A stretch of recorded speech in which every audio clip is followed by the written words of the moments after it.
Hi, my name's Alexa Sims, and for my third reading log, I did the book Hello Universe.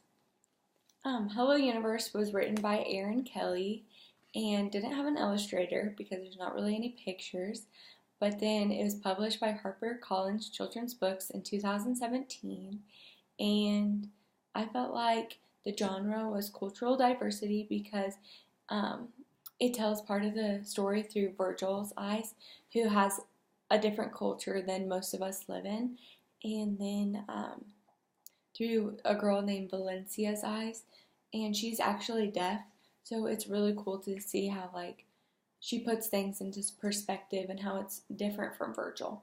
So it's a bigger book, but it's 311 pages and it's an easy read.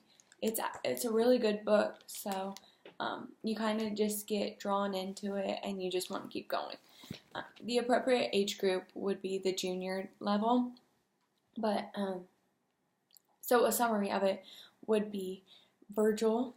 They also call him Turtle. His mom and dad do, and he does not like that. But he is too shy to and doesn't ever stand up to them. His Lola is his grandma, and she's very much his saving grace. In a lot of this book, she's always there for him. His brothers Joselito and Julius are always kind of not picking on him, but they don't ever see eye to eye with him, and they don't ever understand why he does the things he does or the way he acts. And then Kaori Tanaka is a child sidekick, and Gen is her little sister. Chet Bullins or the Bull, is the bully in this book. He is the bully in school and outside of school, so they have a few encounters with him along the way. Valencia has, in the second chapter, explains how she has this dream, and so throughout the book she's kind of working on trying to find out how to get rid of this dream and how to stop having this dream.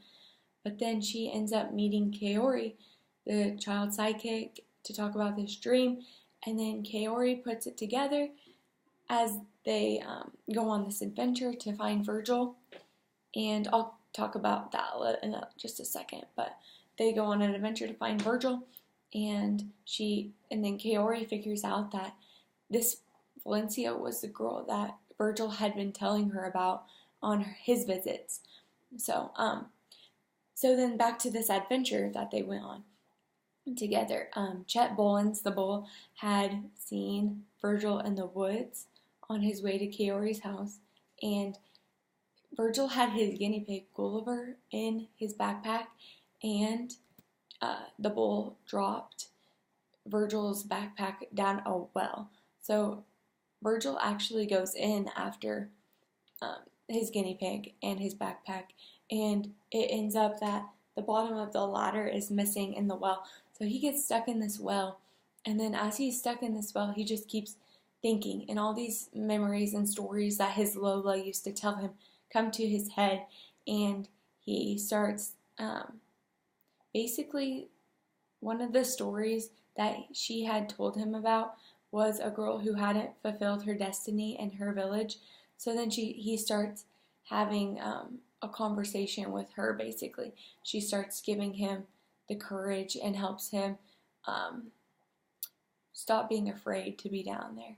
So that's how he gets through that. So then Gen and Kaori and Valencia go to his house, and they ask his Lola if he's there, and Valencia is the one who goes up to the door, and his Lola is like, no, he's not here, but I've been waiting for you, because she knew that something was up with Virgil, and that something, she wasn't sure who was going to be, but she figured someone would eventually come.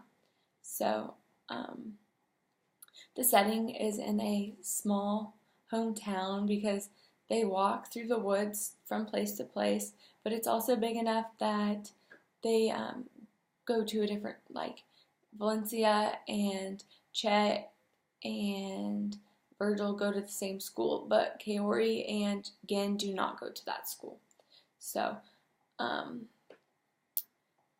yeah. So then My reflective personal response to this book would be it's a really, really good book.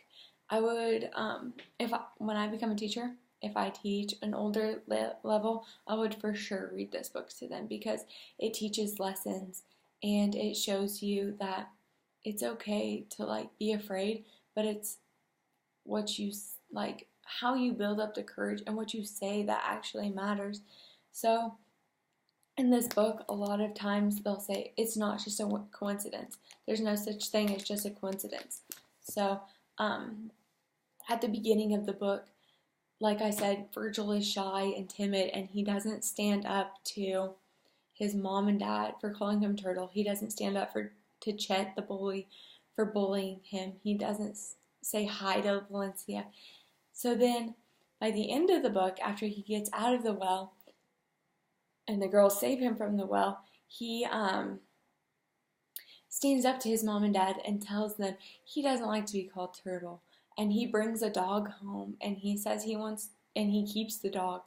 And he stands up to Chet Bolins, who was bitten by a snake in the book. And he says, if you, like, call me that again, it'll be the last thing you ever do. Like, he lets him know that he's not going to be treated like that anymore. And then at the end of the book, he texts Valencia and finally says hello. So he overcomes his fears and he builds up courage. It's a really good lesson for kids to see that you can do whatever you set your mind to, and that just because you're scared doesn't mean that other people aren't scared. But you have to take that adrenaline, which sometimes we say is fear, as the bull would say, and tell ourselves it's adrenaline, not fear. A strategy or activity they could do is